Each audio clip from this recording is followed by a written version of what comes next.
প্রবাসীরা কোনো মানুষই না। প্রবাসে গেলে কেউ আর মানুষ থাকে না। একজন প্রবাসীকে সবাই শুধু টাকার মেশিনই মনে করে।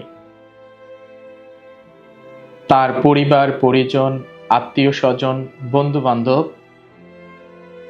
সবাই টাকার মেশিন হিসাবেই চিন্তা করে।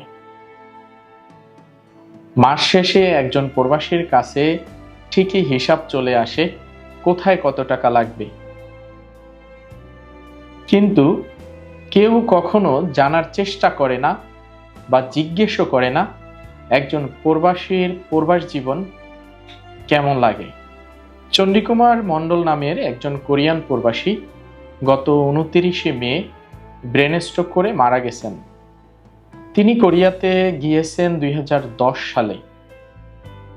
এখন 2025 সাল।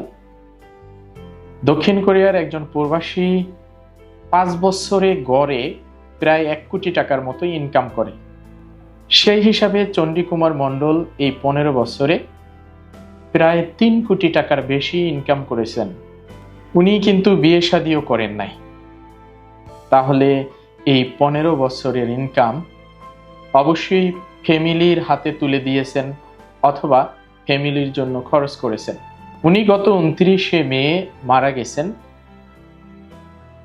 আজ 18ই জুন, মানে প্রায় 20 দিন হয়ে গেছে উনি মারা গেছেন, কিন্তু ওনার লাশ এখনো দক্ষিণ কোরিয়াতে আছে।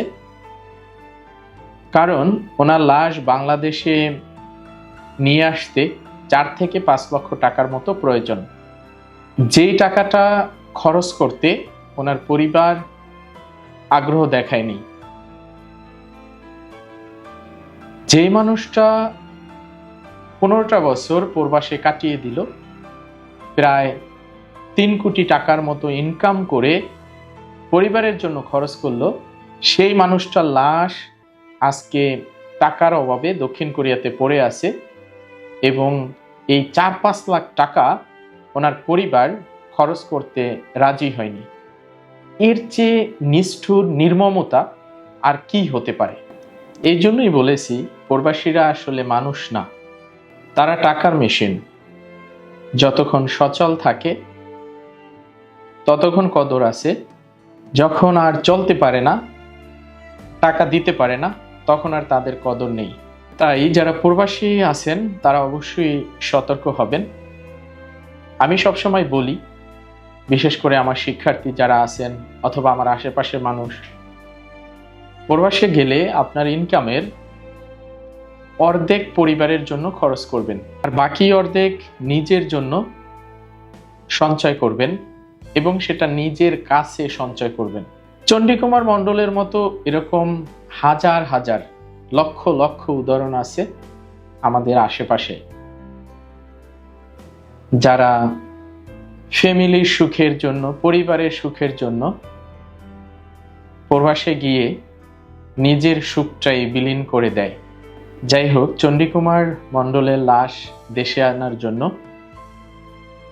আরো কিছু টাকার প্রয়োজন, অনেকটাই ম্যানেজ হয়েছে। বিশেষ করে যারা দক্ষিণ কোরিয়া থেকে দেখছেন,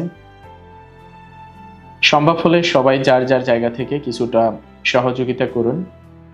আমি কমেন্টে বিস্তারিত দিয়ে দিচ্ছি।